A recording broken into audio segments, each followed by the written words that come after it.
മലയാള സിനിമയ്ക്ക് ഏറ്റവും കൂടുതൽ മാർക്കറ്റ് ഉണ്ടാക്കിയ ഒരു സിനിമയാണ് ദൃശ്യം എന്ന് പറയുന്നത്.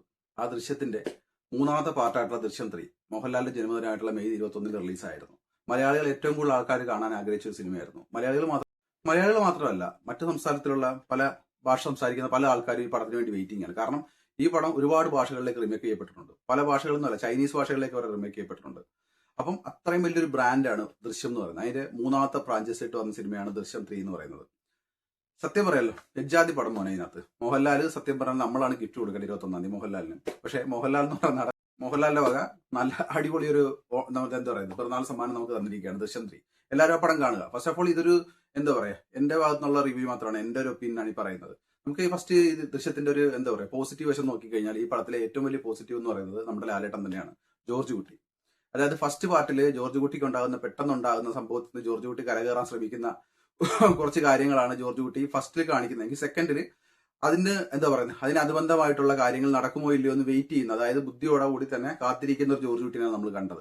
മൂന്നാമത്തെ പാർട്ടിൽ തികച്ചും വ്യത്യസ്തമായിട്ട് തന്നെ ജോർജ് കുട്ടിക്ക് എന്ത് നടക്കുന്നുള്ളത് എന്താ പറയുക ഗസ് ചെയ്യാൻ പറ്റാതെ തന്റെ പുറകിൽ ആരൊക്കെയുണ്ട്, തന്റെ ശത്രുക്കൾ ആരൊക്കെയുണ്ട്, താൻ മുൻപ് ചെയ്ത കാര്യങ്ങളിൽ എന്തൊക്കെ പറ്റുന്നുണ്ടെന്നുള്ള കാര്യങ്ങളിൽ വെയിറ്റ് ചെയ്യുന്നത്. അതായത് അദ്ദേഹത്തിന് അറിയുന്നില്ല എന്തൊക്കെ ചെയ്യണം എന്നുള്ള അറിയാത്ത ഒരു ഭയങ്കര സംഘർഷത്തിലൂടെ കടന്നു പോകുന്നൊരു ജോർജ് കുട്ടിനെ ഈ പടത്തിൽ കാണാൻ പറ്റും. വളരെ ഭയങ്കര. പിന്നെ എനിക്ക് മൂന്നാമതായിട്ട് പോസിറ്റീവായിട്ട് തോന്നിയിട്ടുള്ള ജോർജ് കുട്ടി തന്റെ കുടുംബത്തെ രക്ഷിക്കാൻ വേണ്ടി കുറെ കാര്യം ചെയ്യുമ്പോൾ മറ്റുള്ള കുടുംബത്തെ കൂടെ അത് ബാധിക്കുന്നുണ്ടെന്നുള്ള ഒരു എന്താ പറയാ ജോർജ് കുട്ടിക്കാരുടെ ഗിൽറ്റി ഫീലിംഗ്, അത് താൻ ചെയ്ത തെറ്റാണെന്നുള്ള ഒരു ബോധ്യം. അതായത് ഇത്ര നാൾ നമ്മൾ ഈ ജോർജ് കുട്ടി ഹീറോയിസോ ആയിട്ട് നമ്മൾ കാണുന്നുണ്ടെങ്കിൽ പോലും ജോർജ് കുട്ടിയുടെ ഉള്ളിൻ്റെ ഉള്ളിൽ ജോർജ് കുട്ടി അതിന് വിഷമം അനുഭവിക്കുന്നുള്ളതായിട്ട് നമുക്ക് കാണിച്ചു തരുന്ന ഒരു സിനിമ കൂടിയാണ് ദൃശ്യം 3 എന്ന് പറയുന്നത്. പക്ഷേ ഇതിനകത്ത് നെഗറ്റീവായിട്ട് എനിക്ക് തോന്നിയിട്ടുള്ളതെന്ന് വെച്ച് കഴിഞ്ഞാൽ ഈ പടം ഭയങ്കരമായിട്ട് ഡാർക്ക് ആയിട്ട് തോന്നി. അതായത് എനിക്ക് തോന്നുന്നു അതിന്റെ ലൈറ്റിംഗ് ഒന്നും കറക്റ്റ് അല്ലെന്ന് തോന്നുന്നു. ആ സിനിമ ഞാൻ കൈരളിയിലാണ് പടം പോയി കണ്ടത്.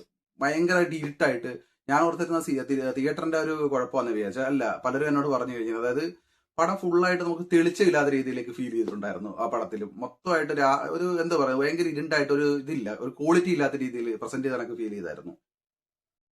പിന്നെ ഒരു സ്ത്രീ കഥാപാത്രമുണ്ട്. ആ സ്ത്രീ കഥാപാത്രം സസ്പെൻസിലേക്ക് വരാൻ വേണ്ടിയിട്ട് ആ സ്ത്രീ കഥാപാത്രത്തിനെ വെറുതെ കൊണ്ട് പ്ലേസ് ചെയ്ത് എനിക്ക് തോന്നി. കാരണം ഒരു ഇമ്പോർട്ടൻസ് ഇല്ലാത്ത, എന്നാൽ നമുക്കെന്തോ ഗൂസ്ബംസ് കിട്ടാൻ വേണ്ടി എന്തോ സസ്പെൻസ് എന്തോ പറയുന്ന പൊളിക്കാൻ വേണ്ടി അവരെ കൊണ്ട് പ്രസന്റ് ചെയ്ത് കണക്കല്ലാതെ അവർക്ക് ആ കഥയിലോ സിനിമയിലോ വലിയ ഒന്നും ചെയ്യാനില്ല.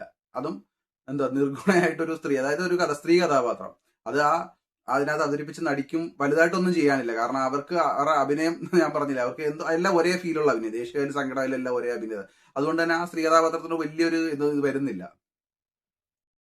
മൂന്നാമത്തെ നെഗറ്റീവ് എന്ന് വെച്ച് കഴിഞ്ഞാൽ പഴയ കാലത്തെ ടിപ്പിക്കൽ വില്ലന് കൊടുത്തിരിക്കുന്ന കുറെ മാനറിസങ്ങളുണ്ട്. അതായത് കണ്ണ് ചോപ്പിച്ച് അല്ലെങ്കിൽ മുടിയൊക്കെ ഇങ്ങനെ പറത്തിക്കൊണ്ട് നടക്കുന്ന ഒരു വില്ലനെ പ്രസന്റ് ചെയ്ത് എനിക്ക് അതൊരു ക്ലിഷേ ആയിട്ട് ഫീൽ ചെയ്തായിരുന്നു. അതായത് അങ്ങനെ ആകണമെന്ന് നിർബന്ധമൊന്നുമില്ല. വില്ലൻ എന്ന് പറയുന്നത് അദ്ദേഹം വലിയ അതായത് ഡ്രസ്സായിട്ട് കിടന്നാലും വലിയ കുഴപ്പമില്ല. ഇത് പണ്ടത്തെ ഒരു വില്ലന്റെ ഒരു മാനറിസം ഇല്ലേ, കണ്ണൊക്കെ ചുമപ്പിച്ച് ഫുൾ ടൈം കള്ളു കുടിച്ച് അങ്ങനെ കിടക്കുന്ന ഒരു വില്ലനെ പ്രസന്റ് ചെയ്യേണ്ട കാര്യമൊന്നും ഇല്ല. സത്യം പറഞ്ഞാല് അത് അദ്ദേഹത്തിന് ഡിപ്രഷൻ ആകേണ്ട കാര്യങ്ങളും ഇല്ല.